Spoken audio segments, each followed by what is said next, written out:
In this video, I'm gonna show you how to make all letters small in MS Word.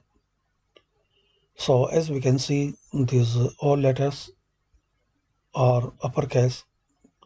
If you want to make all letters small, so just press Ctrl plus A. So select all.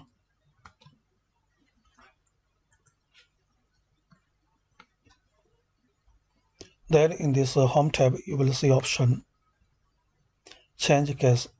So click on this drop down and select lowercase. So now as we can see, all letters are small. So very quick method. Firstly, select by pressing Ctrl A, then click on this drop down, then select lowercase.